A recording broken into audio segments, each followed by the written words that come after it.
ചരിത്രത്തിലെ ഏറ്റവും വലിയ പ്രതിദിന വിൽപ്പന നടത്തി സപ്ലൈകോ 17.91 കോടി രൂപയാണ് കഴിഞ്ഞ ദിവസത്തെ പ്രതിദിന വിൽപ്പന. ഓണത്തോടനുബന്ധിച്ച് തുടങ്ങിയ ജില്ലാ ഫെയറുകൾ വഴി സപ്ലൈകോ 5 ദിവസം കൊണ്ട് നേടിയത് 73 കോടിയിലധികം രൂപയുടെ വിറ്റുവരവാണ്.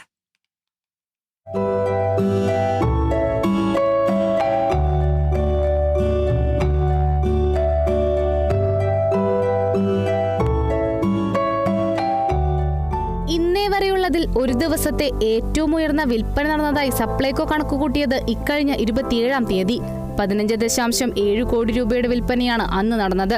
എന്നാൽ കഴിഞ്ഞ ദിവസത്തെ കണക്കിൽ ഈ റെക്കോർഡും കടന്ന് പ്രതിദിന വിൽപ്പന 17.91 കോടി രൂപയായി ഉയർന്നെന്നാണ് സപ്ലൈകോ പറയുന്നത്. ഓണക്കാലത്ത് സപ്ലൈകോ ഓണച്ചന്തകളിലെത്തുന്നവരുടെ എണ്ണവും കൂടുതലാണ്. വെളിച്ചെണ്ണ വിലക്കയറ്റത്തിൽ ഉൾപ്പെടെ ആശ്വാസം നൽകുന്നതാണ് സപ്ലൈകോ ഓണച്ചന്തകളിലെ വിലവിവര പട്ടികയെന്നാണ് പൊതുജനാഭിപ്രായം. ഓണം ഫെയറുകളിലൂടെ 5 ദിവസം കൊണ്ട് സപ്ലൈകോ നേടിയത് 73 കോടി രൂപയുടെ വിറ്റുവരവ്.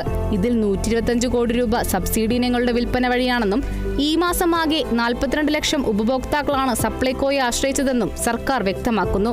ഓഗസ്റ്റ് 25-26 തീയതികളിൽ ആരംഭിച്ച സപ്ലൈകോ വിൽപ്പനശാലകളും ഓണച്ചന്തകളും ഇന്നും ഉത്രാട ദിനത്തിലും ഉൾപ്പെടെ തുറന്നു പ്രവർത്തിക്കും. ഓണത്തിരക്കും ഉപഭോക്താക്കളുടെ സൗകര്യവും കണക്കിലെടുത്താണ് ഈ തീരുമാനം. മാതൃകാപരമായ വിപണി ഇടപെടലിലൂടെ ഈ ഓണക്കാലത്ത് ജനങ്ങൾക്ക് വിലക്കയറ്റത്തിന്റെ നേരിയ സമ്മർദ്ദം പോലും നൽകാതെ ന്യായവിലയ്ക്ക് അവശ്യവസ്തുക്കൾ ലഭ്യമാക്കാൻ കഴിയുന്നു എന്നതാണ് ഭക്ഷ്യ പൊതുവിതരണ വകുപ്പിന് ആശ്വാസം. Kerala vision news, Thiruvananthapuram.